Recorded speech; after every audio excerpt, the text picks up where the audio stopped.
Hello, long time no see. I hope you guys are doing well. Sorry for being gone for so long. I did not expect to take such a long break, but it was for a good reason.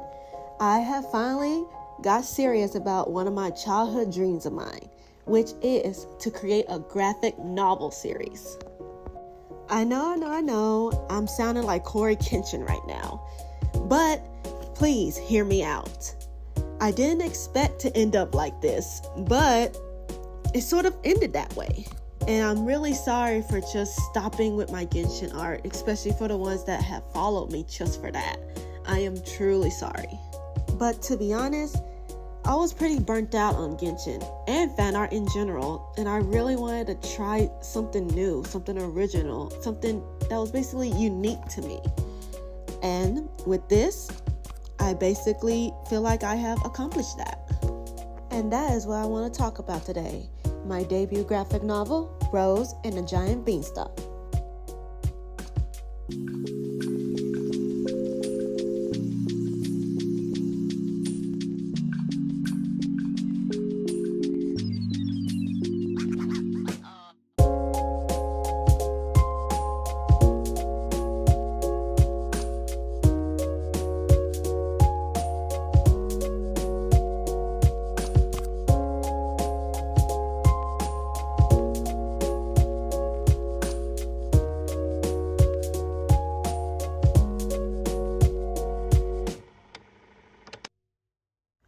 Rose and the Giant Beanstalk is the first installment of a 6-book series that tells the story of a young woman named Rose who is transported into a different yet familiar world in which she is given a pretty drastic task in order to get her grandmother back and possibly save this world and her own.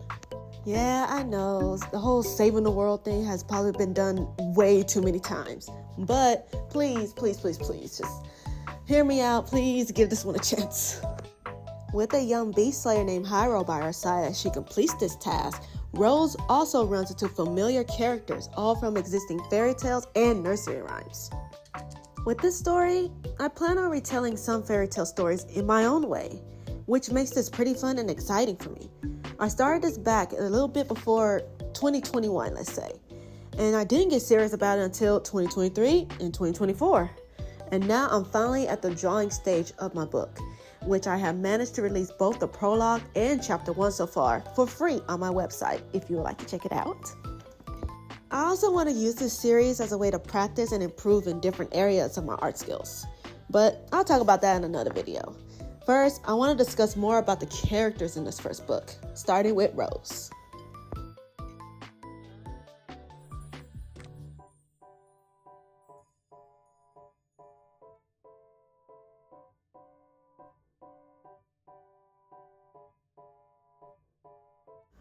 Rose is a young woman who has been experiencing loneliness and hasn't felt like she belonged to this world we called Earth ever since she can remember.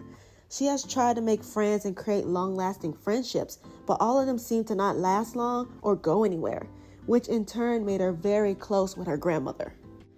But even that close bond is starting to fade due to her grandmother starting to act differently, which Rose thinks is because of her aging. I came up with Rose as a way to heal from severe loneliness and a sense of belonging I was experiencing a few years ago.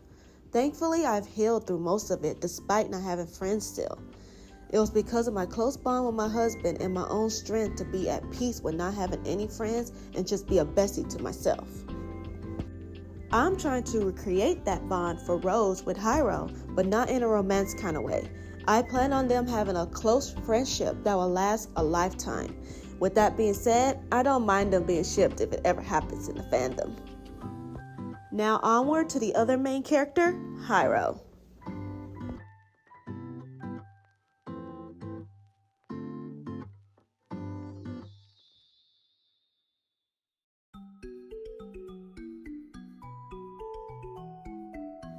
Hiro is a young man whose profession is a beast slayer.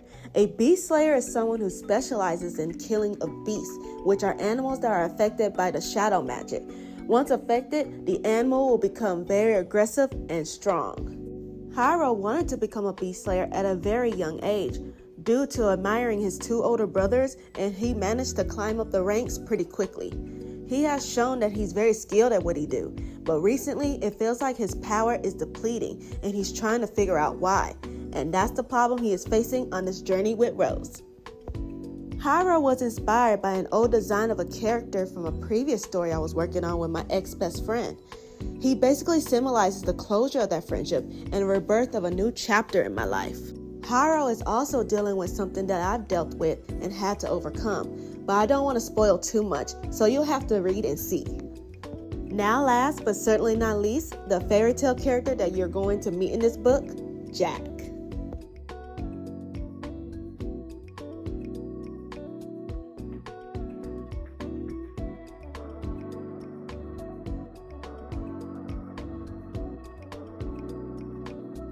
This book is going to be focusing on the story, Jack and the Giant Beanstalk.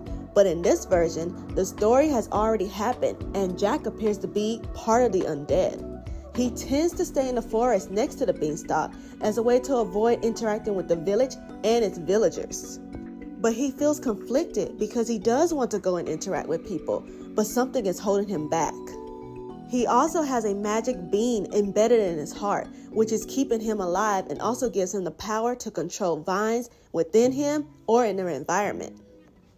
Jack's design is my favorite of the three due to how vibrant it is. And if you have seen my previous works, I really love using vibrant colors. So that's how he became my absolute fave.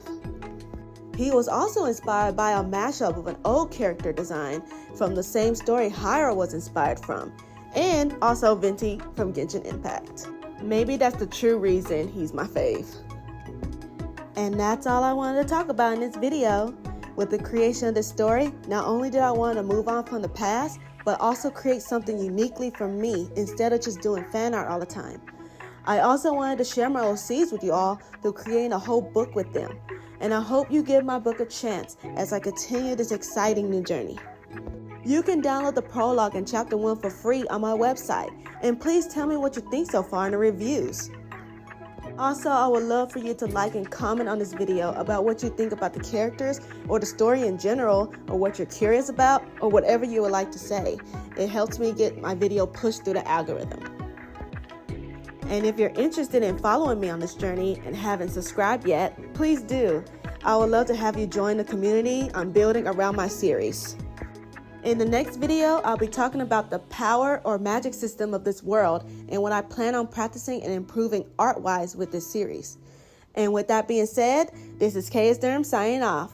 Hope you all have a wonderful day or night. See you next time.